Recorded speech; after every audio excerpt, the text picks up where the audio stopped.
Sindicato de Trabajadores de la Educación de Guatemala, STEG, uno de los sindicatos liderados por Joviel Acevedo, firmó un convenio con el Ministerio de Educación con el objetivo de aplicar e implementar los programas de apoyo a nivel nacional. Según el ministro de la cartera de Educación, el STEG no administrará los fondos de los programas. En ningún momento dinero que el STEG vaya a administrar. Eso es un punto que quisiera dejar muy claro. No es un recurso que se les ha trasladado al sindicato para efecto de su administración. Lo que hicimos fue que firmamos un acuerdo, un convenio de cooperación para que a través de las juntas mixtas que hay entre Ministerio de Educación y STEG, como parte del pacto colectivo que hay de condiciones de trabajo, ellos participen en la definición de mecanismos que permitan llevar los programas de apoyo a quienes no los han recibido. No estamos manejando dinero con ellos en ningún momento, y eso quiero dejarlo muy claro, no van a manejar dinero ellos. Quien va a manejar el dinero es el Ministerio de Educación a través de las direcciones departamentales de educación, con todas las normas de ley. Ellos solo serán parte de un proceso y una mesa técnica para encontrar salidas que permitan que esos niños, que esos profesores que no han recibido los programas, los reciban de alguna forma. En la actualidad el dinero es entregado a las organizaciones de padres de familia. Sin embargo, un 25% de las escuelas no cuentan con esos grupos y no han recibido los recursos. Es decir, tenemos un 25% de la población estudiantil que no ha podido recibir la alimentación escolar, no ha podido recibir útiles escolares, tampoco ha podido los maestros recibir valija didáctica y los programas de apoyo. Pero esto es producto de que la ley de compras del Ministerio la ley de compras, contrataciones del Estado, que el Congreso de la República reformó el año pasado, ya no permite ahora que se haga a través de lo que se conocía como fondo rotativo. Las noticias nacionales fueron presentadas por Azúcar de Guatemala, unidos para alcanzar los 17 Objetivos de Desarrollo Sostenible. Azúcar de Guatemala es desarrollo para todos. @Canal Antigua a través de Facebook y las cuentas de nuestros analistas de hoy. En el caso del licenciado Jonathan Lemus, en @Jonathan Lemus, y de la licenciada Carmen Lorena Ortiz Estrada de Chacón, quien lo hace a través de su cuenta @Carmen Ortiz E. Esas son las formas de interactuar. Yo participo a través de @JCasandoval_. Entramos en nuestra primera interacción de la noche. Esto es gracias a Publicar. Este segmento es patrocinado por Publicar. Hacemos resaltar su negocio. Entramos al WhatsApp al 4269-1824, que es nuestra primera interacción de esta noche. Ese convenio no es correcto, hay incapacidad o corrupción en el ministerio. En mi municipio de Concepción Tutuapa es penoso que el centro de salud esté siendo gobernado por unas 3 familias y en 2013 fueron despedidas 30 trabajadores por el alcalde anterior del Partido Patriota. ¿Por qué criticar algo que hace bien a la niñez? Mucho mejor que el sindicato pelee por esos fondos y que no el gobierno haga transferencias para otros ministerios y desvíen para los gobernantes, es lo que nos dicen. Esa es una aberración, el sindicato, esa no es su función. Con este convenio, óigase bien, están condenando a la educación guatemalteca. Qué triste de parte del Poder Ejecutivo. Qué tristeza me da. ¿Por qué motivo tiene que estar haciendo convenios con un corrupto como Joviel Acevedo? Lástima que este gobierno no entienda las reglas del juego. Recursos Educación no es la mejor ni la más conveniente opción. Esto dará la oportunidad, supongo, de manipular y malos manejos, es lo que nos dicen. Al señor Acevedo deben investigarlo por corrupción y meterlo a la cárcel, así como le pasó a la que dirigía el sindicato de maestros en México. Se refiere a la maestra Elbester Gordillo, quien pues después de tener una fuerza impresionante en cuanto al sindicato de maestros, pues sí tuvo que purgar pena de cárcel por actos de corrupción. Esta es nuestra primera interacción de la noche, gracias a Publicar. Este segmento fue patrocinado por Publicar. Hacemos resaltar su negocio. Le doy las buenas noches al licenciado Jonathan Lemus y la palabra y las buenas noches a la licenciada Carmen Lorena Ortiz. Muy buenas noches, Juan Carlos. Jonathan, un gusto tenerte por acá, y a nuestro público televidente también muchas gracias por recibirnos nuevamente en sus hogares. Mencionar este tema lo que he podido escuchar del viceministro también y de lo que expresaba la exministra de Educación, y además del sentir de lo que se está comentando en redes sociales, uno lo que puede ver es lo que ha llamado la atención es que no se ve esto como un acuerdo con maestros como miembros de la comunidad educativa, sino un acuerdo con el sindicato como tal, y lógicamente hablar del STEG es ligarlo inmediatamente con la figura de Joviel Acevedo. Al ligarlo con la figura de Joviel Acevedo, a muchas personas se les activan los anticuerpos, se crea mucha desconfianza, y se crea toda esta serie de críticas que, aunque el ministerio ha dicho ya que ellos no van a gestionar esos fondos, que no van a administrar esos fondos, sino únicamente van a asesorar tratando de establecer mecanismos para que estos servicios de refacción escolar, útiles escolares, valija didáctica, etcétera, lleguen a donde tienen que llegar, pues lógicamente no ha causado confianza el hecho que haya sido con el sindicato, vuelvo a indicar, pero también esa cláusula en la cual no se dejan bien establecidos con total claridad cuáles van a ser los compromisos por parte del STEG.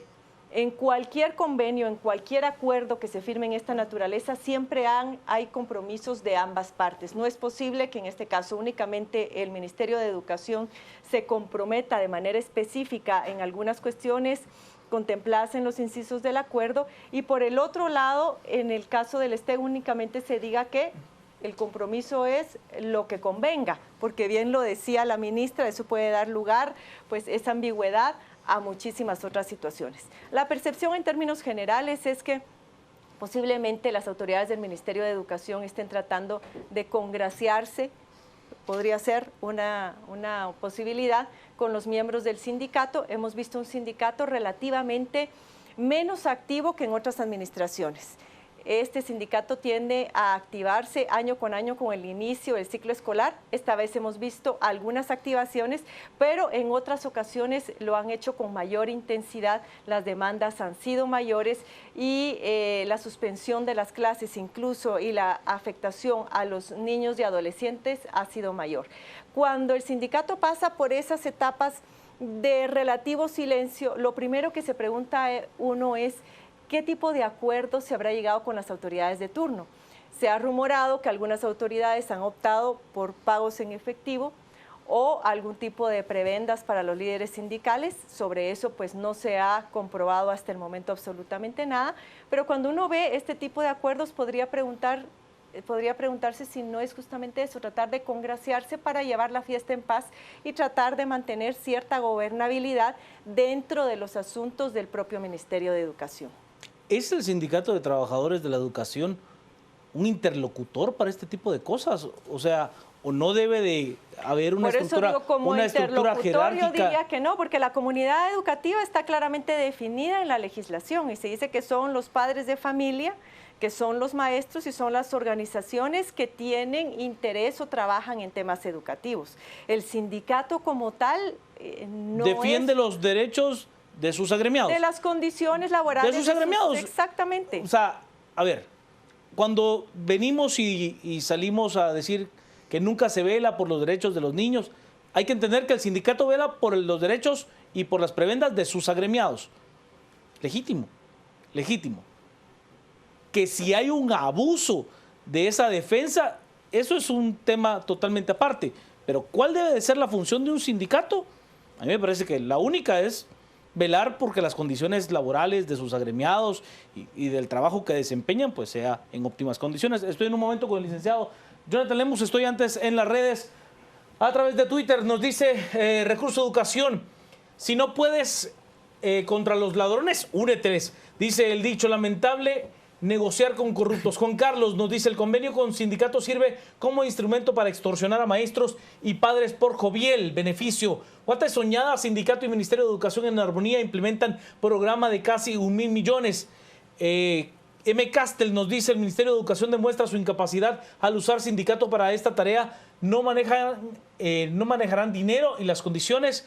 El dinero se usa para darle prebendas y privilegios al sindicato de Acevedo. La educación de los niños no les importa. En cada protesta encabezada por Joviel Acevedo, el país pierde tanto y lo premian con casi 100 millones. Mario nos plantea, ¿por qué todos los presidentes pactan con Joviel Acevedo? ¿Será por el miedo a las manifestaciones? Metida de pata. Otra vez me pregunto, ¿cuánto peso político ha acumulado Joviel Acevedo ante los gobiernos y congresos de turno.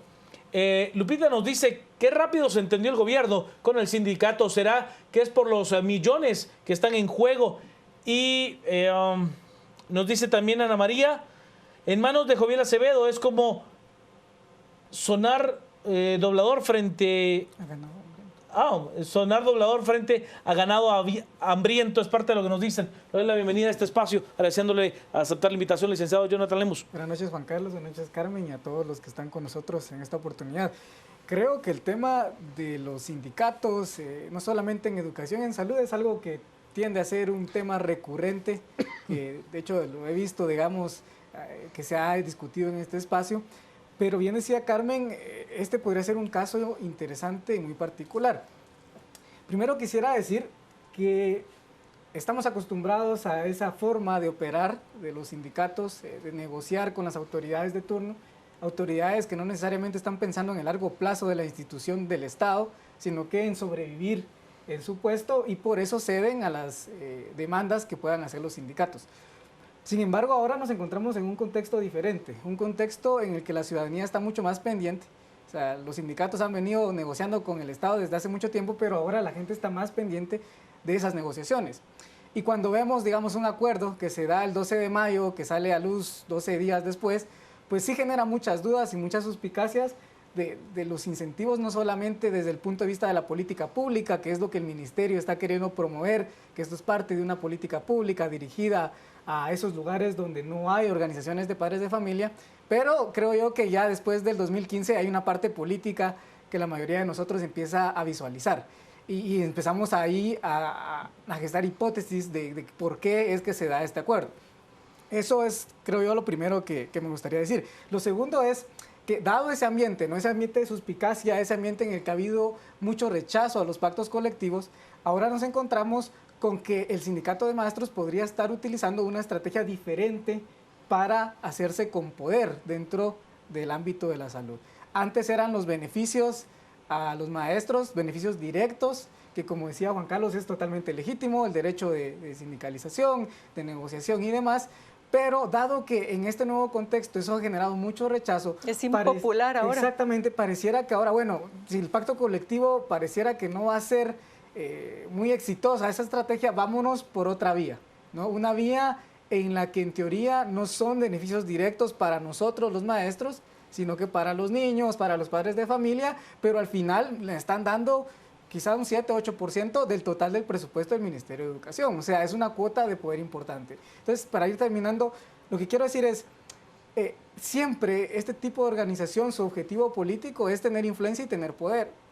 Usualmente ha sido obtener influencia a través de beneficios personales, pero ese tipo de estrategia ya no funciona en la Guatemala de hoy. Entonces ahora hagamos algo diferente, seguramente fue la idea, pero creo que tampoco va a funcionar porque salió a la luz y estamos discutiendo sobre eso. Y habría que entender que, a ver, una manifestación por parte del Sindicato de Trabajadores de la Educación sí generaría una cantidad de anticuerpos no deseada para los maestros en general, que, a ver, yo sigo manteniendo mi postura de que existen educadores en este país a los que de verdad este país les debe honra, les debe honor por el trabajo que desempeñan. Hay otros que se han acuerpado dentro de este sistema, que yo no lo critico, o sea, yo creo que el sindicalismo es válido, pero el sindicalismo que tiene algún sentido, o sea, que tiene racionalidad en cuanto a que los recursos no son ilimitados, sino que son de verdad provenientes del esfuerzo de guatemaltecos que contribuimos al escenario. Pero entiendo que el poder en las calles de hoy del sindicalismo tendría un rechazo muy profundo, como ha venido acumulándose de años atrás por parte de la ciudadanía. Estamos en WhatsApp, el 42691824. Nos plantea, el sindicato no le interesa las OPFs. Saben que de esa manera muchos de ellos se hacen convenios con proveedores. Este convenio es correcto porque hasta ahora se pronuncia la exministra de Educación. ¿Y cuánto tenía a su cargo el Ministerio de Educación? No se observaron cambios. Nuestra cultura de nosotros los guatemaltecos es criticar de las otras personas, pero en realidad, ¿qué hacemos nosotros para sacar adelante nuestro país? Nos dice Recursos de Educación, no es Mineduc, es el Sindicato de Trabajadores de la Educación el encargado de la educación en Guatemala. Joviel tiene tanto poder que el ministerio tiembla cuando se escucha alguna acción que realice el sindicato. Una reforma de educación debería de realizar los centros de estudio, colegios, institutos, escuelas, no un sindicato.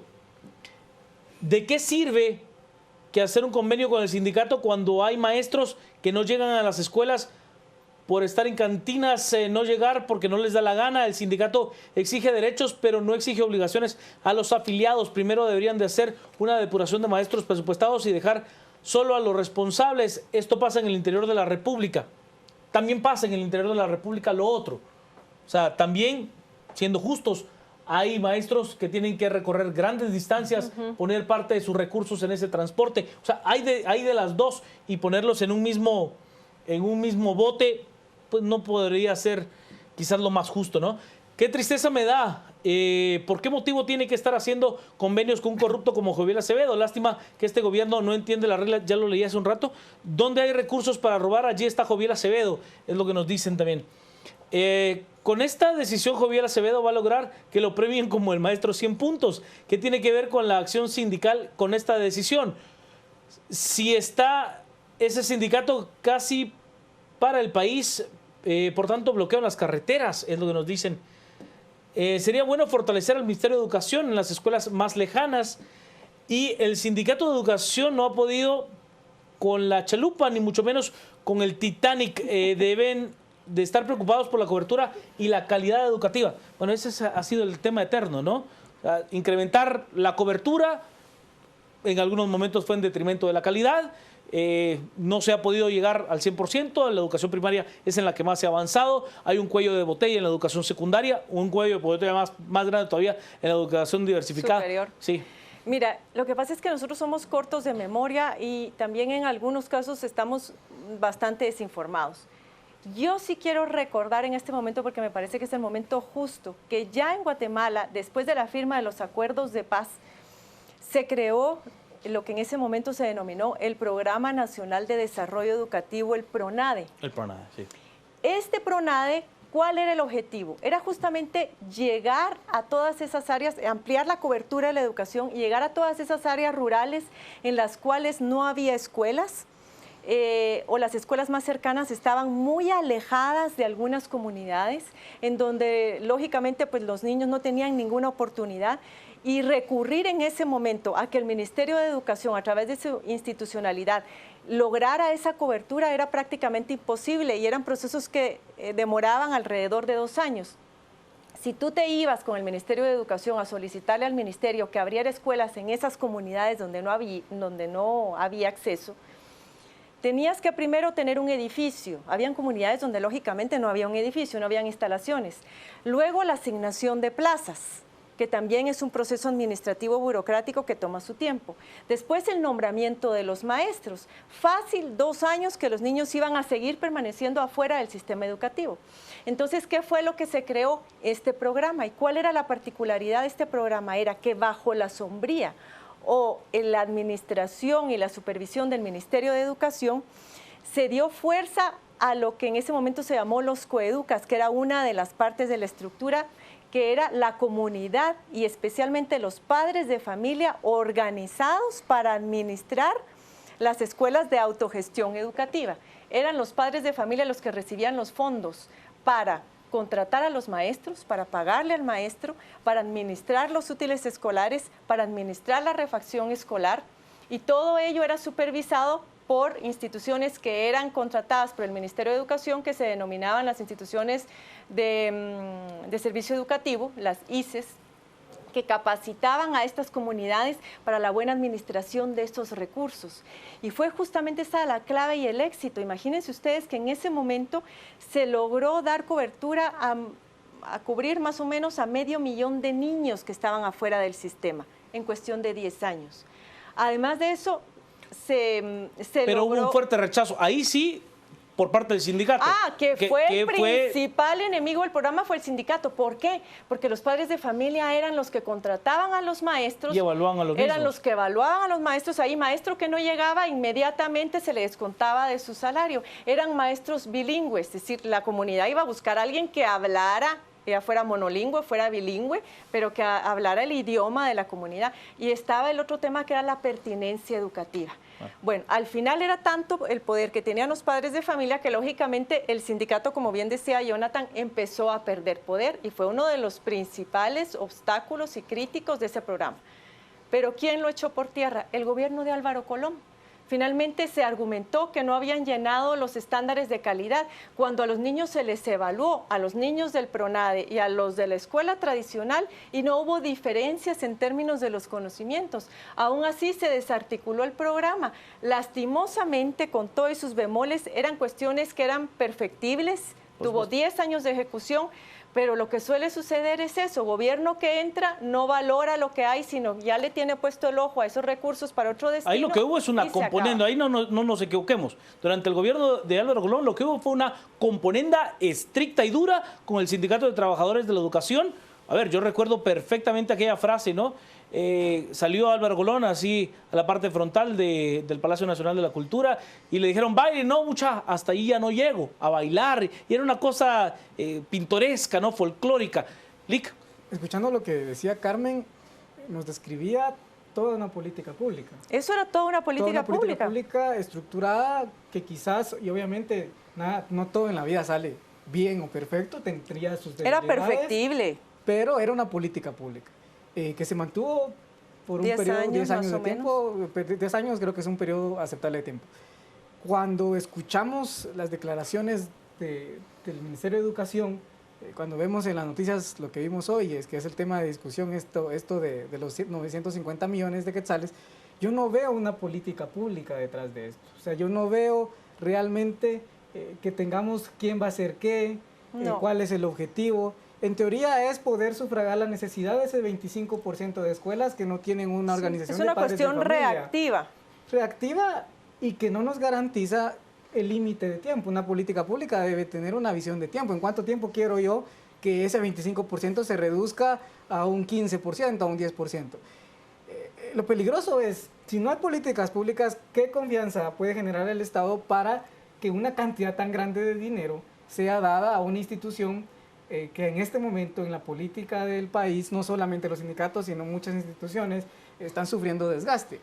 Si le quitáramos el componente de que desconfiamos del Estado, que desconfiamos de los sindicatos, que desconfiamos de los partidos, si solo viéramos esto técnicamente, tampoco tiene fundamento, tampoco tiene sustento y eso es sumamente preocupante. Totalmente. Vamos a Twitter, donde tenemos una serie de mensajes. Raúl nos plantea, mientras Neto Brand da cátedra y los denuncia en público, el Ministerio de Educación se humilla y los premia en secreto. Ana María, lástima que se desperdicien de esta forma los recursos de educación en manos del líder de sindical nefasto. Y vuelve la injerencia interna. Joviel ya consiguió 1.000 millones y si el Sindicato de Salud se une y protestan, es su pregunta. Esto pasa cuando los voltean en campaña, llegan a los ministerios a tomar decisiones. Mario nos plantea, este sindicato es un chantajista con cada gobierno. Jimmy Morales no tiene palabra, está pactando con corruptos. Lupita, por eso sacó a los maestros a manifestar, para mostrar su fuerza y poder negociar con el gobierno. Creo que se refiere a la manifestación que realizó el sindicato a inicios de enero, donde llegó a decir Joviel Acevedo, le vamos a dar un año de gracia a Jimmy Morales. Creo que esas fueron las palabras textuales que utilizó, ¿no? Selvin nos plantea, país de ciegos, el tuerto es rey, mientras sean los representantes de una institución los que decían, el pueblo valió. Rafael, los niveles de educación más bajos y vergonzosos de América Latina son garantizados con estas prebendas a sindicalistas. Maripaz, ay Dios, qué mal estamos si ese sindicato es el cáncer de la educación. Carmen. Lastimosamente estamos todo el tiempo empezando de cero, insisto, porque hemos tenido experiencias relativamente exitosas. ¿Qué es lo que estamos viendo ahora nuevamente con esto de que hay organizaciones de padres de familia que no están conformadas, que faltan 7.000, que era lo que mencionaba el ministro? Justamente las consecuencias de la desarticulación de esas políticas públicas. Otro de los argumentos que se dio en ese momento era que los padres de familia no estaban en capacidad para contratar a los maestros ni para monitorear su desempeño. que tampoco estaban en capacidad para administrar recursos, que eso les llevaba demasiado tiempo y además a los padres de familia no se les pagaba. Pues lógicamente era un trabajo de voluntariado, los padres de familia somos los principales interesados en que nuestros hijos tengan la mejor educación. Ahora bien, pero la pregunta yo la plantearía desde la otra perspectiva, es que realmente el ministerio estaba preparado para hacer lo propio, es decir, si criticaban que no estaban capacitados para contratar, ni para monitorear a los docentes, ni para administrar el dinero, obviamente, y a la luz de lo que está pasando hoy, las instituciones del Estado tampoco están aptas ni capacitadas para cubrir esa necesidad. En ese momento, ¿qué fue lo que pasó? Por las presiones del sindicato, que era asesorado por el hermano de Sandra Torres, que en paz descanse. Sí, que lo mataron en la zona 9, por cierto, ¿no? ¿Es él? No recuerdo, era el señor Torres, no me recuerdo. Sí, si no estoy mal, murió asesinado aquí cerca en la Plaza España. No me recordaba de cómo había muerto. Pero fue con la asesoría de él que finalmente se dice, no, esos docentes del PRONADE tienen que estar contratados por el Estado, entonces los vamos a volver a los 14,000, los vamos a pasar al renglón 011. Lógicamente a los maestros les pareció atractivo, mientras no estaban en un plan donde no tenían prestaciones ni tenían esta seguridad laboral, pasarse a un renglón 011. Quienes más lo lamentaron fueron los padres de familia, porque esos docentes que ya iban a estar en el 011 ya no iban a trabajar directamente en esa comunidad. Esas comunidades volvieron a ser abandonadas porque ninguno de los docentes ya contratados quería viajar a esos lugares, sino quería tener otro tipo de garantías. Era uno de los temas que había que solucionar, lógicamente, darle a esos docentes las condiciones y la dignificación necesaria. Pero aquí sí que solamente Jesucristo pudo reconstruir el templo, ¿verdad?, en pocos días, pero en términos de políticas públicas, y esta es nuestra realidad, son años los que nos lleva poder sacar al país del subdesarrollo en el que estamos.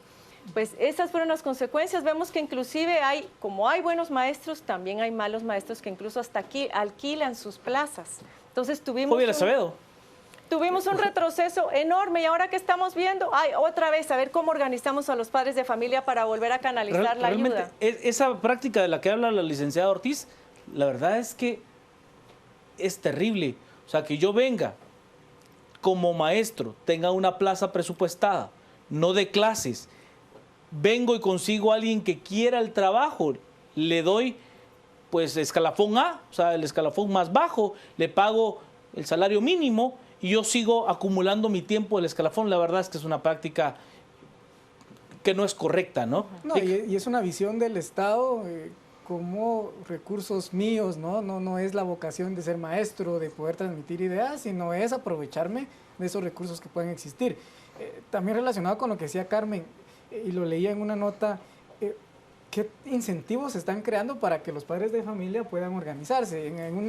Alguien decía, los padres de familia no quieren formar organizaciones porque están siendo víctimas de una auditoría demasiado estricta de la Contraloría General de Cuentas. Y ahí es otro elemento, quizás hace 10 años no teníamos esa presión en el manejo de los recursos públicos, pero ahora me parece a mí que nadie quiere tocar dinero público. Bueno, los de siempre quizás sí quieren tocar dinero público. Los que conocen cómo hacerlo. Exacto, pero un ciudadano que no es parte de esa burocracia no quiere ni siquiera acercarse a la cosa pública, porque una firma, un quetzal que no esté destinado a eso y se lo gasta en otra cosa, pues ya va uno preso por malversación de fondos y demás. Entonces yo sí creo que esta, como decíamos, no es una política pública, no es una estrategia que pueda servir para atraer a los padres de familia de nuevo a involucrarse. Va a ser muy difícil que los padres digan, bueno, vamos a organizarnos, vamos a administrar dinero y que no tengan miedo de que suceda todo esto que hemos estado viendo. Creo que también hay que tomar en cuenta esos factores antes de dar 950 millones a un programa que no tenemos idea para qué va a ser. Y a ver, yo sumando sobre lo que plantea el licenciado Lemos, tenemos que entender como país que el contacto de salud primaria y el contacto de educación, principalmente en el área primaria, es el primer contacto que el ciudadano tiene con el Estado. Es la primera forma en la que usted dice, bueno, es que sí, el Estado me está respondiendo. Pero si usted elimina ese factor de confianza para con el Estado, usted va a tener un rechazo muy profundo al resto de cosas que el Estado involucra. y ahí usted puede perder muchísimo como parte del desarrollo ciudadano. 4269-1824 en WhatsApp. Suponiendo que fuera solo asesoría, lo único que el ministerio está dando al sindicato corrupto es darles poder para que busquen intereses personales. Joviel Acevedo es el peor cáncer que tiene Guatemala. ¿Qué pasó con el proceso de despido que se llevaba? Ese terminó con la administración de la ingeniera Seña, si no estoy mal. El problema realmente radica en la cobardía del ministro de turno, ya que a Joviel y su banda de delincuentes sindicales se les podría despedir por la vía judicial, específicamente por los incidentes. El más corrupto sindicato es el del Ministerio de Educación, por gente más basura como Joviel Acevedo y los maestros que se dejan guiar por él. Será importante evaluar el comportamiento que ha tenido la distribución de los recursos financieros, que se eleva a 950 millones. Allí hay mucha tela que cortar, no por gusto están incluyendo a los sindicatos de educación. Da pena visitar escuelas y ver que nunca o casi nunca se está trabajando por los maestros. Eso sí es un tema, ese sí es un tema. La infraestructura educativa en este país, luego de los múltiples problemas naturales que se han tenido, desde terremotos, volcanes, inundaciones y demás. A ver, hay estudios de Conred que le dicen que más de 5,000 escuelas tienen daños estructurales. 5,000. O sea, es un tema. Lick. Y ahí es cuando creo que a veces nos dejamos llevar por los indicadores más básicos, ¿no? Porque cada año vemos que el presupuesto de educación y de salud son de los más altos y tienen incrementos sustanciales. Pero si vemos lo que se dedica a inversión, que es en esa infraestructura, es nada. Usualmente es para cumplir con los pactos colectivos, claro, y aún así no alcanza. Creo que ahí es donde tenemos que ser un poco más cuidadosos, digamos, de no solamente pedir que se invierta más en educación, sino que se invierta mejor en educación, y no solamente, porque eso es otra cosa, ¿no? La obra gris, que es la escuela, el proyecto, fondos de consejos de desarrollo, el escritorio de la municipalidad. Pero el escritorio, no hay dónde poner el escritorio porque no hay aula, pero hay un elemento, ¿no? De otro tipo de planificación, digamos, del mantenimiento de esos edificios, de los profesores que tienen que haber, porque de lo contrario puedo tener 10 aulas, pero solo tengo 2 profesores, meto a todos los niños en 2 aulas. Claro. Creo que hay un montón de otras cosas que no estamos viendo acá, que no se está viendo en esta implementación, y es un montón de plata, vuelvo a insistir. 950 millones. Es casi 7-8% del presupuesto.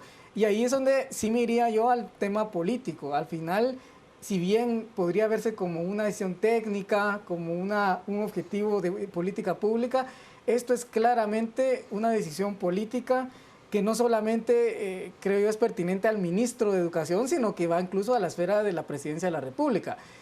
Es ganar oxígeno. Es ganar oxígeno ante el sindicato. O sea, pero aquí hay algo más, Juan Carlos. Entra un presidente electo por una ciudadanía que le da el mandato de luchar contra la corrupción. Total. Que es un outsider, que en ciencia política llaman outsider, es decir, una persona que nunca había estado en política, que no tiene ataduras. O sea, el magisterio no lo puso en la presidencia. O sea, no tiene las mismas ataduras que puede haber tenido Otto Pérez Molina o Álvaro Colón.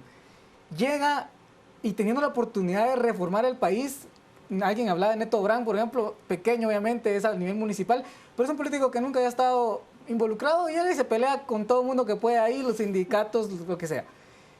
El presidente Morales no lo hace, más bien como que quiere quedar bien. Mantiene el status quo. Exacto, entonces es una oportunidad perdida para poder impulsar reformas, es ceder ante la política tradicional. No solo los partidos políticos son parte de la política tradicional, también los sindicatos en este caso.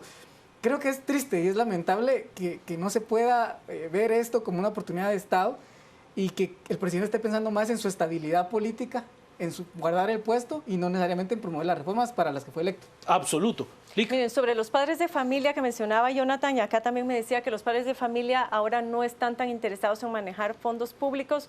Creo que con el debido acompañamiento, con la debida capacitación y con la debida supervisión, no podríamos generalizar y decir nadie quiere hacerse cargo de esos fondos. Si se sienten acuerpados, si se sienten respaldados, si se sienten acompañados durante el proceso, yo creo que sí se involucrarían más. Hay que ver de qué manera el ministerio está comunicando realmente el mensaje en cuanto a esos incentivos que pueda despertar en ellos el interés de involucrarse en estos procesos educativos. Por el otro lado también, y vale la pena resaltar lo lamentable que es que algunos padres de familia dicen que no quieren el dinero, sobre todo en áreas urbanas, porque quien recibe el dinero es víctima de extorsión. E inclusive se ha dicho que algunos de los maestros, os argumentaban que posiblemente algunas de las muertes de maestros que vimos creo que a inicio de este año podrían estar en alguna medida relacionadas con que ellos manejaban fondos justamente para este tema de las refacciones escolares y demás. Tendría que ser esto sujeto de investigación, pero realmente la violencia atraviesa y afecta todas las áreas de nuestro desarrollo social. Eso es innegable y hay que ver también cómo se le pone coto. Pero en todo caso, sí quiero insistir en que el Ministerio tiene que ver acciones innovadoras, acciones creativas que le permitan ampliar la cobertura. Lastimosamente con la UNE no solamente se retrocedió en esto, sino que vimos que fuimos prácticamente el único país que no logró cumplir con el objetivo del milenio, que era la cobertura universal en educación primaria. Posiblemente si se le hubiera dado continuidad a esa política pública, no hubiéramos quedado en números rojos. Y más allá de quedar en números rojos con la comunidad internacional, estamos quedando mal, pero con nuestros propios niños estamos comprometiendo el futuro de nuestro propio país. Vamos a las redes. Alejandro nos dice, esta acción de gobierno no demuestra nada bueno. O son incapaces o quieren engañar la sensatez, nos dice Marte. La descentralización del gasto público es nefasto con sindicalistas. Se debe ejecutarlo desde el Ministerio de Educación. César, esos recursos deben de ser muy fiscalizados y su gasto muy transparente. El pueblo exige esa transparencia. El sindicato vela por sus intereses y no por la eficiencia y mejora en la educación. Los perdedores son los niños. José Joviel Acevedo es el culpable de daños irreversibles a la educación de muchos niños y debe estar tras las rejas. Mario también nos dice, las municipalidades deberían de ser responsables de la educación de su comunidad. Eso sería la solución. Donde se está ejecutando algo muy parecido a lo que plantea Mario es en la ciudad de San Salvador, con la llegada de Nayib Bukele como alcalde de San Salvador. Tiene una política pública muy interesante. Pero acá tenemos las instituciones o las escuelas de cooperativa, que se llama. Y estas lo que tienen es que son de financiamiento tripartito. Ahí tienen fondos de la municipalidad, fondos del Ministerio de Gobernación, y los padres de familia también ponen la parte de los fondos para la educación de sus hijos. O sea, eso aquí funciona y aparentemente funciona bastante bien. Vamos a terminar de revisar. Nos dice Selvin, y si se hace eso con la plaza es vergonzoso, porque entonces el gobierno todavía lo premia con semejante monto. ¡Qué delirio! Por aquí nos escribía también la licenciada Verónica Espros, de acuerdo con Carmen Ortiz, en que es una pena que el gobierno de Álvaro Colón haya desaparecido la autogestión educativa, parte de lo que nos dicen. Vamos a la pausa, 10:41. Si voy a la pausa y al regresar tenemos mucho más. Estamos a las 10 p.m.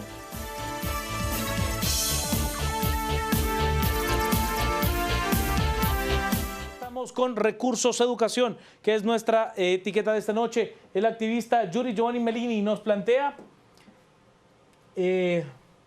más que cuánto, dónde y quién debemos preocuparnos por la calidad, contenido y tiempo de clases. Es lo que nos dice Yuri Giovanni Melini. También nos plantea Quetzalumán, el hecho que a poca gente le importe escribir correctamente es tan solo una muestra de la crisis educativa. Alejandro, esta acción de gobierno nos demuestra nada bueno, ya lo leía hace un momento. Rick. Bueno, yo creo que durante este tiempo lo que hemos visto es un claro rechazo, no tanto al sindicalismo, porque creo que sí tenemos que entender que eso es parte de vivir en democracia, la libertad de asociación, y se debe respetar, pero sí hay un claro rechazo a cualquier tipo de negociación que no sea transparente. Claro. El gobierno, o al menos el Ministerio de Educación, sale hasta ahora de manera reactiva explicándonos o queriéndonos decir en qué consiste esta iniciativa de los 954 millones, pero quizás debió haber hecho esto el 12 de mayo cuando se firmó el convenio, ¿no? Porque esto sale hasta ahorita por una nota de prensa y demás. Creo que estamos viviendo tiempos diferentes y es lamentable que en los actores involucrados en la política guatemalteca no se observe un entendimiento de qué es lo que está pasando en el país. En este caso el Ministerio de Educación pues no capta que, si bien necesita, porque también tenemos que ponernos en los zapatos de un ministro, tiene un sindicato con 100,000 o no sé cuántos afiliados que podrían hacerme la vida de cuadritos, pero a la vez también tengo una ciudadanía que me exige cambios, ¿no? Entonces ahí es donde vemos la necesidad de una habilidad política, para hacer las cosas de forma correcta, mantener la gobernabilidad que es necesaria, pero no caer ante las presiones ni ante este tipo de negociaciones en las que parece que solo hay un ganador, y en este caso gana el sindicato. También hay que ser objetivos en que el sindicato, según lo que se planteó en el convenio, no ejecutaría fondos, pero como bien decía la ministra Azaña, va a tener mucha influencia. Poder. Claro, poder, y al final eso es en política más que el dinero, aunque obviamente hay unos que se involucran por dinero, pero parecía que el poder es uno de los incentivos más grandes en política, e instituciones como el sindicato de maestros obviamente pues lo tienen, y en este caso yo incluso diría, me atrevería a decir, que Joviel Acevedo llega a ser como un coministro, tiene casi el 10% del presupuesto del Ministerio de Educación, si no es que más, bajo su control, y eso es una persona no electa, ¿no? O no nombrada por alguien electo, peligrosísimo. Lo que yo más rescato de lo que nos plantea el licenciado Gerald, a pesar de que coincido en prácticamente todo, es en esa necesidad y en ese mandato que le da la ciudadanía a las actuales autoridades de tener cambios transformadores de los procesos que nos den la posibilidad de ir hacia adelante como sociedad, mismos que yo en lo particular no veo. Licenciado Ortiz. Yo creo que es importante romper las amarras que nos han impedido desarrollarnos en términos educativos. Y si una de esas amarras ha sido, lamentablemente, un sindicato que no ha velado exactamente por los intereses de nuestros niños, sino que está bien, no ha sido creado para eso, sino para velar por los intereses y las condiciones de trabajo de sus trabajadores. Pero igualmente hemos visto durante los últimos meses cómo se ha abusado también de ese poder, yéndose más allá incluso de las capacidades del Estado. Por el otro lado, es importante y nuevamente reconocer que la estabilidad de nuestras instituciones, tener un staff de funcionarios que puedan tener la memoria histórica de los procesos, que puedan tener todos los antecedentes de lo que se ha tratado de impulsar, de los procesos que se han quedado a medias o de aquellos que demostraron en alguna medida ser exitosos, para ver en qué medida se rescatan y se pueden nuevamente implementar sin importar el gobierno que sea. Aquí estamos hablando de un asunto de país y no únicamente venir, desbaratar, pero ya no llegar a construir nada mejor, sino al contrario, vamos de retroceso en retroceso. Entonces es importante y volvemos a caer en el tema de la carrera del servicio público, y en educación, creo yo, y en salud, eso es fundamental. Y el tercer punto que quiero mencionar, y que es el punto de partida en todo el problema que estamos viendo ahora, es el tema de la refacción escolar, que se vuelve todavía mucho más urgente en un momento en el cual hay altos niveles de inseguridad alimentaria por la sequía y próximamente por las inundaciones. El único incentivo que tienen muchos padres de familia y muchos niños para ir a la escuela es la ilusión del vaso de atol o del vaso de incaparina. Y tenemos que por lo menos mantenerlo. Claro, es lamentable que únicamente con eso se les pueda nutrir. Es imposible. Eso no les va a dar nutrición. Por eso es que el tema de la refacción, cuando estaba en manos de las madres de familia, ellas se encargaban de que eso fuera una nutrición balanceada, utilizando alimentos que se producían ahí mismo en su comunidad. Pero hasta esto ha sido sujeto de ocurrencias. Imagínense ustedes que si no va a ser el atol, que es si el vaso de leche, que la galleta nutricional. La super tortilla, de quién, yo no me acuerdo de quién fue la idea de la super tortilla, es decir, hasta que no se concretó, por cierto, la super tortilla. Ni en eso hemos podido tener continuidad ni ponernos de acuerdo. Es muy triste. Ese no llegó a realizarse, la super tortilla, hombre. Lástima. Pero no, pero por ejemplo, yo me acuerdo que el primero de programas nutricionales que tenían de carácter infantil fue la famosa galleta. La galleta escolar. La galleta escolar, que fue que después le decían que tenía todos los nutrientes, una carga calórica muy alta y no sé qué. Después se transformó que el alimento realmente útil para el desarrollo era el vaso de leche, entonces se compró una cantidad enorme de vasos de leche, después que era el vaso de incaparina, o sea, dependiendo del gobierno. Cuando uno miraba los números, ¿cuánto se invierte por niño en área urbana? 1.10 de quetzal. Y en otros departamentos del país 1.58 de quetzal. Y tenía razón una nota de prensa hoy, cuando uno va al mercado, ¿cuánto te cuesta una manzana? Si eso es nutritivo, 2.50 de quetzal. Una pera te cuesta lo mismo, 2.50. Es decir, con 1.10 o con 1.58, ¿qué les puedes dar que realmente los alimentes? Y después queremos que tengan alto rendimiento. Es decir, la educación también pasa por eso. No les puedes exigir más de lo que realmente sus capacidades biológicas y físicas son capaces de proveer. Y bueno, ahí también por ejemplo, se sostienen teorías como cómo usted puede invertir esa cantidad de 1.50, 1.75 de quetzal en cuanto a un niño y cuánto puede invertir usted en cuanto a un preso, por ejemplo, que son comparaciones que se han hecho hace algún tiempo. Nosotros vamos ahora a presentarle la última interacción que tenemos esta noche a través de WhatsApp. El Sindicato de Educación no ha pedido, ya la decía, el sindicato debería estar desgastándose o sudando la playera en otras cosas más importantes como gestionar más maestros. La educación solo se encarga de crear niños pobres cuando debería formar niños ricos en mente y proactividad. Joviel goza del apoyo de la mayoría del magisterio. No sé por qué el gobierno le da tanta importancia a los sindicatos. No goza del apoyo de la mayoría del magisterio. No sé por qué el gobierno le da tanta importancia. Los sindicatos deberían de desaparecer. No sirven para nada. Solo son focos de corrupción. Y nos dicen: considero ilegal que el Sindicato de Educación maneje fondos públicos. Esa función tergiversa totalmente su naturaleza y esencia de existir. Vamos a resumir.